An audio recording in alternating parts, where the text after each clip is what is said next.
Lepas daripada tindakan undang-undang, dengan ini saya meletakkan jawatan sebagai Rasul Melayu dan saya serahkan kepada rakyat Malaysia untuk memilih Rasulnya sendiri. Tuan-tuan dengar orang cakap begini kan? Kita dengar, kita nampak pakcik ni masuk air ni, masuk air. Orang yang ikut tu tak tahulah. Kalau dia tu masuk air, yang ikut tu masuk sampah, masuk habuk semua masuk. Macam mana boleh mereka ikut? Meletakkan sifat-sifat kesempurnaan pada makhluk juga boleh menjadi syirik. Apabila sifat-sifat yang kita letak pada makhluk itu merupakan sifat-sifat keagungan Allah, macam memberi rezeki, ya, macam sifat maha tinggi. Antaranya Fir'aun dia pernah sebut, qala Fir'aun wa ma rabbul alamin. Fir'aun dia pernah kata, apa itu Tuhan sekalian alam? Tidakkah aku ni Tuhan? Aku pun dah Tuhan dah. Apa ada Tuhan sekalian alam pula ni? Apabila Nabi Musa seru dia, lepas tu dia panggil semua orang penduduk rakyat dia, ana rabbukumul a'la. Dia kata, aku ni Tuhan kamu paling tinggi, tak ada Tuhan lain, aku yang paling tinggi.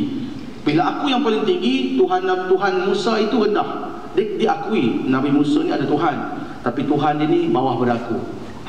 Dan rakyat dia sokong, rakyat dia setuju, rakyat dia menerima itu.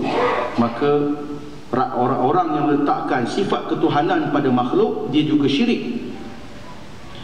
Pengikut ayah Pin, bila syak, ya, mereka tak ada ragu lagi, memang dah melakukan syirik, ya, mereka terkeluar daripada agama Islam. Bahkan bila kita menerima agama lain pun betul, agama Buddha betul, agama Hindu betul, mereka sembahlah cara dia, sebab ini semua ayah Pin juga yang buat. Itu pun dah cukup dah menyebabkan batal iman. Sebab Allah Ta'ala menyebut, inna ad-dina indallahi Islam, agama yang diterima di sisi Allah hanya Islam. Wa man yabtaghi ghairal islami dina falan yuqbal minhu. Siapa ambil agama mencari yang lain daripada Islam, dia tidak akan diterima. Baik. Juga menjadi kufur seperti mana kata kafir Quraisy dalam Al-Quran. Allah Ta'ala menyatakan, wa idza qila lahum usjudu lirrahman qalu wa ma rahman anasjudu lima ta'muruna wa zadahum nufura. Dan apabila dikatakan kepada mereka yang musyrik itu, sujudlah kamu menyembah Ar-Rahman. Zaman tu mereka cuma tahu Tuhan Nabi Musa, mereka gelar dia Allah, mereka tahu Allah, dan mereka menyerunya dengan sebutan Allahumma, bismika Allahumma. Jadi bila Nabi Muhammad SAW bagi tahu Tuhan Allah ini dia ada nama-nama lain. Walillahil asmaul husna. Allah itu ada nama-nama yang baik, bukan Allah saja, ada banyak nama-namanya. Antaranya Ar-Rahman. Dia kata Ar-Rahman, Tuhan apa Ar-Rahman? Mana ada Ar-Rahman? Tak ada. Sebab itu dalam perjanjian Hudaybiyah pun bila kepala surat dia ditulis Bismillahirrahmanirrahim. Apa nu? Suhail bin Amr, wakil kepada Quraisy, dia baca Bismillahirrahmanirrahim. Mar-Rahman wa Mar-Rahim.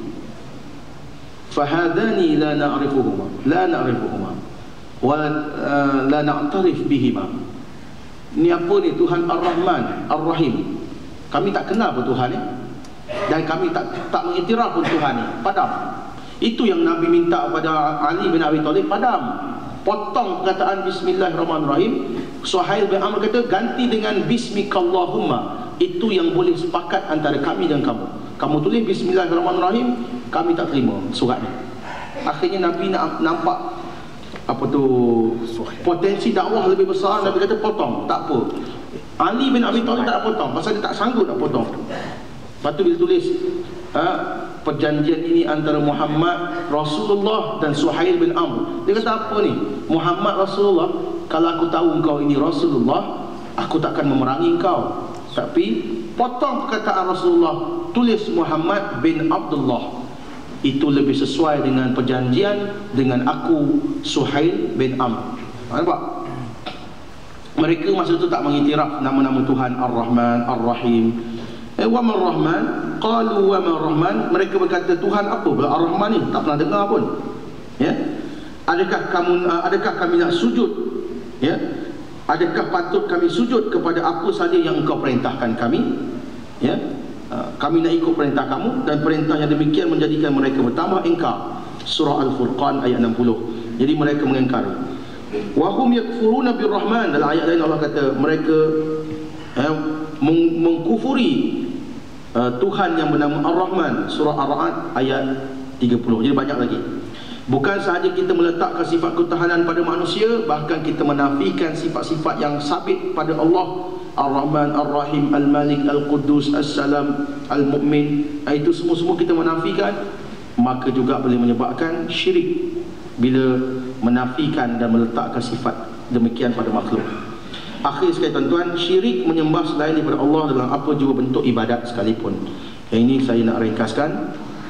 Allah Ta'ala menyatakan wa'budullaha wa la tusyriku bihi syai'a. Hendaklah kamu beribadat kepada Allah dan jangan kamu sekutukan dia dengan sesuatu apapun. Surah An-Nisa ayat 36.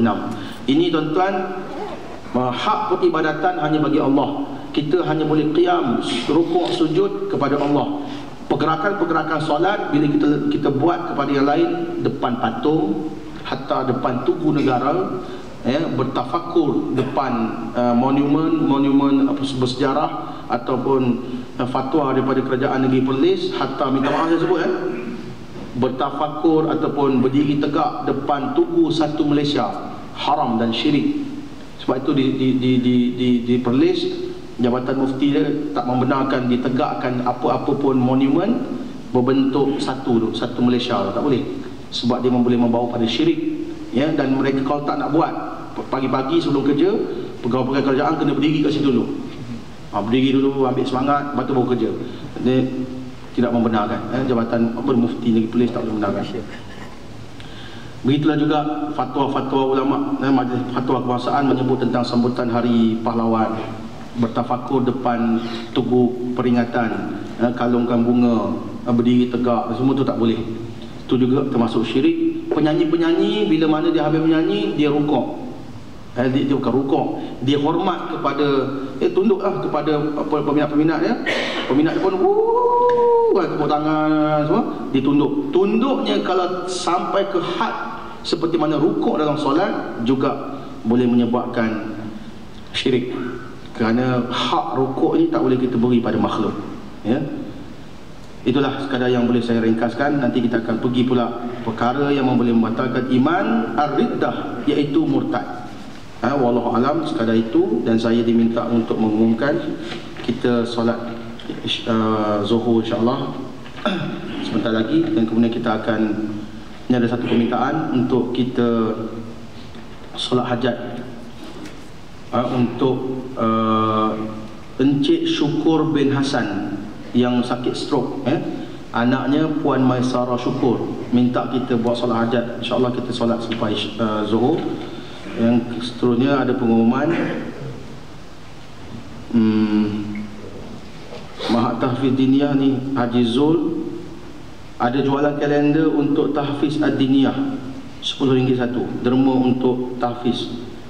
Maknanya membeli kalender untuk tahfiz diniyah dan derma untuk pusat tahfiz At-Tahiriyah Polisen. Yang ni pihak AJK Masjid menguruskan di belakang. Tuan-tuan kalau ada ni boleh, siapa nak menyumbang boleh menyumbang. Dan kita solat hajat, kita minta moga-moga ayah pada Puan Masyarah ini segera diberikan kesembuhan daripada penyakit stroke. Yang namanya Syukur bin Hasan. Wallahu ta'ala a'lam. Aqulu qawli hadha wa astaghfirullah li wa lakum wa lisa'iril muslimina wal muslimat fastaghfiruh innahu huwal ghafurur rahim. Assalamualaikum warahmatullahi wabarakatuh.